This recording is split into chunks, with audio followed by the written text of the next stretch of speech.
Hey everybody, I'm MLive's Baumgardner here from Rice-Eccles Stadium, Salt Lake City. Michigan drops its first game on the Jim Harbaugh era, 24-17 to Utah. Different era, of course. The Jim Harbaugh era gets underway, but in a way, similar mistakes, similar issues made the difference tonight. Three turnovers, 3 interceptions thrown by Jake Rudock, 1 in the red zone in the first half that left points on the board. Another was a pick 6 in the second half, which was a really critical throw after Michigan got it back to 17-10, showed a little bit of fight. He throws a corner route, pick 6. Rudock admitted afterward he thought he was pressing on that. Ultimately, offensively, still a lot of struggles, and I think that anyone who sort of was paying attention probably should have expected that, and that this offense was very bad last year. Long way to go. Offensive line didn't do much in the first half at all. Really didn't do much for the whole game. It was a little bit better in the second half, it felt like. But in the first half, it was just a pile of bodies. Harbaugh admitted after the game he thought that they were tentative off the line of scrimmage.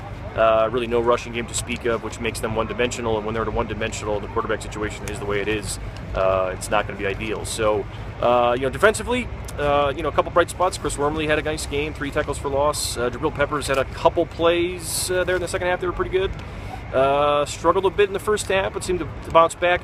Defensively, I feel like this defense is very similar to what it was a year ago, in that they can dig their way out of a hole, but it doesn't seem like they can make enough big plays to maybe turn the tide. But at the same time, I'm not sure if you can blame them considering the offense's struggles. So, bright spots, I guess, offensively, Jake Butt, a fantastic football player. I think we can say that now, at least potentially, if he stays healthy, and he should have a great season in this offense. 8 catches, 93 yards, and a great touchdown catch there in the second half that got Michigan back in a football game. It felt like they weren't even remotely close to being in. So there was that. Amar Darboh, also a nice game, went over 100 yards receiving. A lot of that at the end of the game. Rudock's stats a lot were inflated at the end. Overall, he struggled. I mean, he struggled with communication early with the throw to Grant Perry, and the first one it was probably Grant Perry's fault, but at the same time wasn't ideal. Overthrew J.O. Chesson twice on a couple throws that could have been big plays. Just again, it's the same sort of deal. This offensive line struggled. And ultimately, I think that what we know now is where this team's at and where they can build from here. And the bigger telltale, obviously, will be how they perform next week, how much it improves. If you're repeating those errors, if those errors are corrected, now they know where they stand.